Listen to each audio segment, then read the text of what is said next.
Pistons got a trade exception this past summer. Funny enough, got it from Mhm. the Kings with the Dennis Schroeder signing trade. So the question I have for you isn't really like if you have a player that you would like at the trade exception, you're more than welcome to tell me.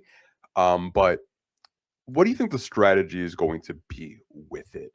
Obviously, I think they're going to use it, but like, do you think they'll have their ears on the ground with teams that want to make trades and they're not able to, send salary because maybe they're an apron team, maybe they don't want to be in the tax? Do you think the Pistons could be opportunistic in trying to help facilitate trades, whether it's a three or a multiple team trade? I think they're going to try to acquire an actual player first that can help them now because Mhm. this is their cheapest way to get actual help for their playoff rotation and to fix whatever holes that they have. And then I think if that fails, then I think it's going to come down to helping distribute, player movement for the sake of getting an extra asset. Because I do think that like when you do look at some of the other options that are out there for like potential players you could get with that option. I know like a guy like Bobby Portis has been mentioned. He's certainly someone that would be really interesting, but a lot of that I think depends on what they're doing with Giannis and exactly when they're going to make a decision there. I know there's guys like Sam Hauser who we've talked before about being a really interesting fit. I don't know if Boston necessarily wants to help Detroit right now based off of how they're playing, and especially seeing that like that could be like one of their adversaries at the top of the East for years to come now. I don't necessarily think they're going to be like, hey, how can we help Detroit go to the finals? When trying to shed salary. And then, other guys like Max Christie, certainly, are a great fit. And I would love to see him in a Pistons uniform. We've talked about him, offline as well. I just see a hard time Dallas wanting to move on from the one positive of the Luka trade for just getting like an extra first round pick. But I could be wrong. But like the point is like there are certainly some interesting names out there. It's just whether or not teams are going to be interested to engage and at what level. Mhm. So I definitely think Detroit's going to do what they can, but like there is something to be said. I know the Pistons are like a team that's like winning now, and people like hear that and like, well, what do you mean? F them picks. Let's go win. Like, come on. But like in this NBA, first round picks are more important than ever.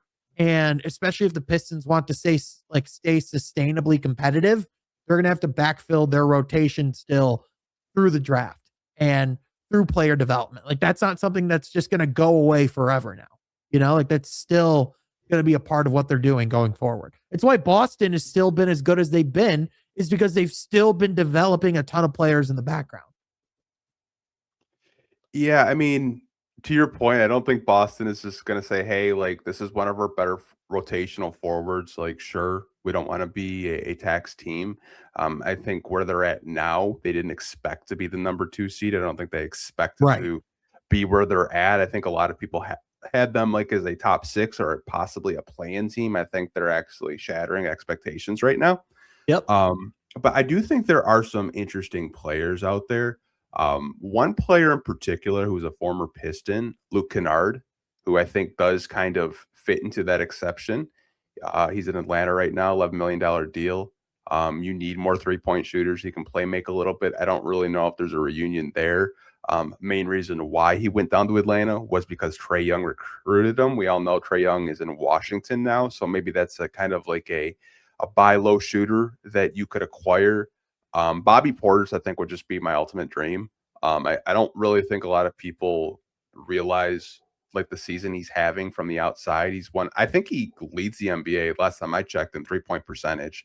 Um, and he kind of fits into having like that backup four. Also, just having a bench unit of Isaiah Stewart and Bobby Portis. I would be so terrified if I was a bench player. Oh, absolutely. And I mean, let's be honest, Bobby Portis does kind of give like some Aldi brand Rasheed Wallace vibes to the team too. So like at least for like personality wise, it wouldn't be Aldi brand, it'd be right on brand. But like, play wise might not be Rasheed Wallace fully, but I mean, certainly would be a great fit with what they've got going on in the locker room for sure. Yeah, I mean, I think there's some options. I see people don't like my Luke Kennard mention. That's okay, you guys. That's okay. If I you want saw to boom Kelly me, Olynyk was like another guy who's brought up as well, where it's like that could potentially be interesting, but like I just don't know if defensively that's a great fit. Like, I don't necessarily love that fit there. There's certainly options out there. I mean, it's a $14.5 million trade exception, so it can only be so tantalizing. But like, if the Pistons were to bring in any of those guys, I don't think it would be the end of the world at all. would you like take a gamble on Grant Williams? I know he just came back from an ACL. He fits into that. Like, would you just like kind of like think about it? Ah, no. No, Like no no. disrespect to Grant. Like he is one of those guys, like when he was playing well, like he was someone that was really good in a playoff rotation. It's just it's been such a long time since we've seen that now. And it's like like he hasn't played. He did play about like 76 games like a couple of years ago, but like even like Dallas brought him in and they moved on for a reason. It's like Yeah. it's Grant's like one of those guys where it just for whatever reason it doesn't look how it should, and I don't know why. So I again like I know it is weird because you do have to factor in that he's been in Charlotte and they're not Mhm. necessarily looking to like win every single night. So you kind of question like how much of that is a factor. But for me, it's like I would see if there would be other guys available first. That's understandable. I mean, I was just looking at power forwards and he fits like right into that exemption. I know he just came back from injury and he's been a player where just like I'm he's sure he'd be a good average. fit personality wise. Like Yeah, I I'm mean, sure he'd like be a good locker room fit. yeah, like he's average. He's not gonna like wow you by any means. Like he'll get you a good like 10.3 rebounds, a couple assists on some decent volume. Just shooting the basketball. Like you're not gonna like have a Grant Williams game where the guy goes like 1 for 17 and like crash out and be mad over it. But I personally, like, I'd love a Bobby Portis. It's just it'll be really curious to see, like, what Milwaukee plans to do. Sounds like they're just going to try to go all in. I saw Zach LaVine as a name. I saw John Moran as a name. What could possibly go wrong? Yeah, how badly can that go? Not at Yeah. all, clearly. Yeah, I mean, someone had mentioned Obi Toppin. I'd love an Obi Toppin. I don't know if the Pacers would sell off on Obi. The Pacers to me, Sean, maybe you kinda have the same opinion. I don't really think the Pacers are willing to sell off of guys that really helped them last season so cheaply. Yeah, they're having a down year. Yeah, they're gonna have a top 5 pick. But I think it would be really hard to get a guy like a Obi Toppin away from the Pacers unless you're actually giving up something of significant value. I think they're one of those teams that they really like the Pacers are never in this position. And they're only in this position because of the injury that happened last year. And even then, because of some of the injuries that happened at the beginning of this year. And so at a certain point, the Pacers just recognize, like, okay, well, if this is like what's being forced upon us, then we might as well just lean into it.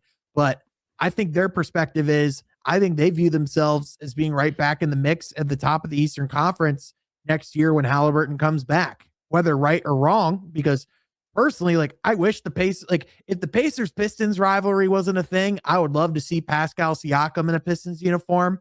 I mean, Mhm. he just solves a lot of the problems that the Pistons have, and his playoff experience is insanely valuable. But yeah, I envision the Pacers viewing themselves to be a lot better than what their record has shown this year.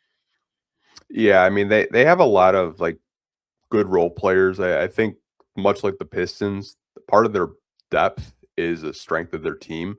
I think Obi Toppin was a player that I thought the Pistons could have targeted uh, a few seasons ago. Obviously, they decided not to, just because of the lob threat he is, being able to put the ball on the floor, stretch the floor. But he's kind of abysmal defensively. Kind of have to Yep. like have your trade offs. But um, I think it'll be interesting. I do think that Trajan and the Pistons will use this trade exception. It's basically free money to upgrade your roster, Right and there, any you might as well use it. And any like cuts to the roster, it's probably Isaac Jones. Like the guy's on the active roster and he plays more minutes in the G League with the Motor City Cruise than he has with the Detroit Pistons. So could definitely see just a situation of him getting cut. And you kind of just figure it out from there.